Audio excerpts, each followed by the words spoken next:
Hello everyone, welcome back to my channel. তো সবাই কেমন আছো? আশা করি সবাই খুব ভালো আছো। আমিও খুব ভালো আছি। তো আজকে চলে এলাম আবার একটা নতুন মিনি ব্লগ নিয়ে। লোকেশানটা হচ্ছে যেখানে আমরা গেছিলাম, একটা rooftop cafe, the iris rooftop cafe বলেই সবাই জানে আর কি। তো লোকেশানটা হচ্ছে কিন্তু সোদপুর ট্রাফিক মোড় থেকে তোমরা যখন ব্যারাকপুরের দিকে যাচ্ছ, কিছুটা এগোলেই তোমাদের লেফট হ্যান্ড সাইডে কিন্তু স্টার্লিং নার্সিংহোম বলে একটা পড়বে। নার্সিংহোম ঠিক তার গায়ে লাগোয়া এই আইরিস রুফটপ ক্যাফেটা। ঠিক আছে, ঢুকে যাবে তোমরা, গাড়ির সামনে গাড়ি পার্কিংয়েরও ব্যবস্থা রয়েছে। তো লিফটও আছে, তোমরা লিফটের ফোর্থ ফ্লোর মোস্ট প্রবলি। তো ফোর্থ ফ্লোরে উঠবে। তো যাই হোক, আমি গেই আমি যেহেতু তোমরা অনেকেই জানো আমি সোদপুরের কাছাকাছি থাকি, এবং আমার কাছাকাছি এত সুন্দর একটা রুফটপ ক্যাফে আছে এটা আমি নিজেই জানতাম না। তো যাই হোক, বেশ কিছুদিন বাদেই একটা বন্ধু মারফতই খবরটা পেয়েছিলাম। তো সেই সূত্রেই যাওয়া। তো গিয়ে মানে প্রথম দেখায় অসাধারণ লেগেছিল। অসাধারণ লেগেছিল। অ্যাম্বিয়েন্সটা তো দুর্দান্ত। এটা হচ্ছে আইরিস ক্যাফের একদম বিটি রোডের ওপরেই এন্ট্রি গেটটা। এটা হচ্ছে এন্ট্রির জায়গাটা। তোমরা দেখতেই পাচ্ছ নিচ থেকে কত সুন্দর করে আর্টিফিশিয়ালি কত সুন্দর করে সাজানো জিনিসটা টোটাল। তো তোমরা কি এর আগে কখনো গিয়ে গেছো আইরিস ক্যাফে? যদি গিয়ে থাকো তোমাদের কেমন লেগেছিল সেটা কিন্তু অবশ্যই জানাবে। এবং আমি আবারও একটা কথা বলছি, তোমরা যারা আমার প্রত্যেকটা ভিডিওতেই এইভাবে সাপোর্ট করছো আমাকে, যারা ভিডিওটা দেখছো তাদেরকে অসংখ্য ধন্যবাদ। একটু এরকমভাবেই পাশে থেকো।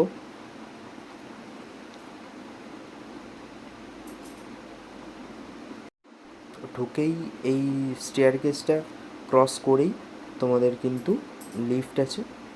সেই লিফটে করে উঠেই তোমরা দেখে নাও যে এন্ট্রিটা কেমন লাগে।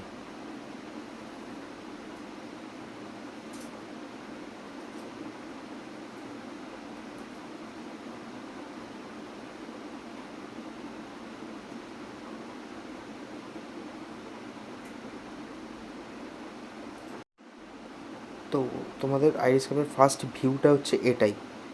ঠিক আছে, তো দেখো তোমাদের কেমন লাগছে জানাও।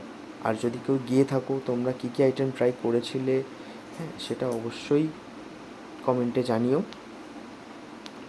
এবং ভিডিওটা দেখার পর যদি তোমাদের ভালো লেগে থাকে, কিছুটা ইনফরমেটিভ মনে হয়, তাহলে অবশ্যই কিন্তু একটা লাইক ভুলো না।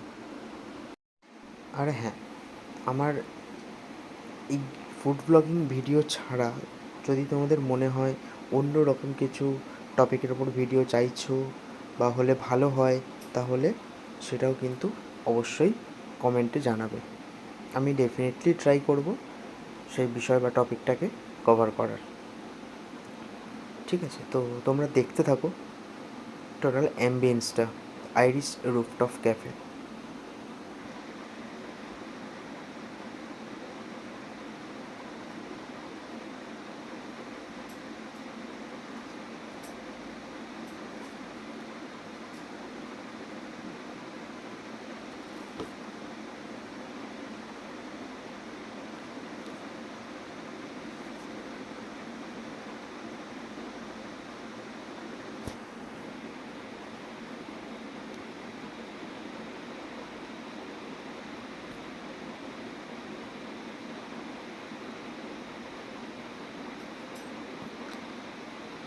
তো অর্ডার করে নিয়েছিলাম ওখানকার, কিন্তু কফিটা আমার এক্স্যাক্ট নামটা মনে নেই, কিন্তু কফিটা আমি যেরকম পছন্দ করি একটু হার্ড কফি, ঠিক সেরকম, এক কথায় বলতে গেলে অসাধারণ।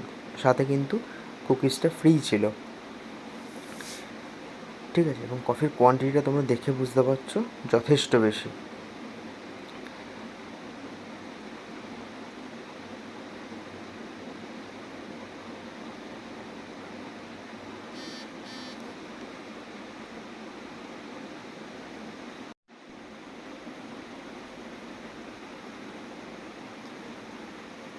তো এখানকার কফিটা কিন্তু এতই টেস্টি ছিল, আমি কিন্তু বেশ কিছুটা সময় কাটালাম কিন্তু কফিতে সিপ করে।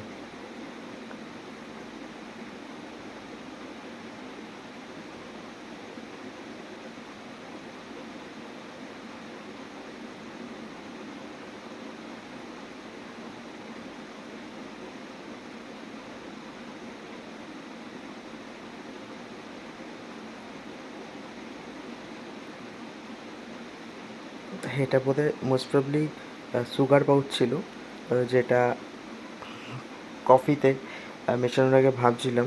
তো যেহেতু আমি একটু চা বা কফিতে একটু লো সুগার পছন্দ করি, তো যাই হোক, কফিটা খাওয়ার পর কিন্তু আমরা অর্ডার করেছিলাম এই ডিশটা, মানে ক্রিসপি বেবিকর্ন। বেবিকর্নটা আমার একটু ফেভারিটই, তো সে কারণে কিন্তু তো যেহেতু বেবিকর্নটা পছন্দ করি, তো সেহেতু চিকেনের আইটেম ট্রাই না করে বেবিকর্নটাই প্রেফার করেছিলাম। তো এটাও কিন্তু প্রচণ্ড জুসি এবং খুবই মানে বেবিকর্নটা খেয়ে আমার যা মনে হলো খুবই টাটকা আর কি, এবং খুবই কচি ছিল আর কি, মানে কর্নগুলো। তো যাই হোক, তোমরা যারা কাছাকাছি থাকো ডেফিনেটলি কিন্তু ট্রাই করো, সোদপুর ব্যারাকপুর এরিয়ার মধ্যে যারা থাকো তারা কিন্তু ডেফিনেটলি একবার ট্রাই করো আইরিস রুফটপ ক্যাফেটা ভিজিট করার। আজকের ভিডিওটা খুব বেশি বড় করলাম না, এখানেই শেষ করছি। পুরো ভিডিওটা দেখার জন্য অসংখ্য ধন্যবাদ সকলকে।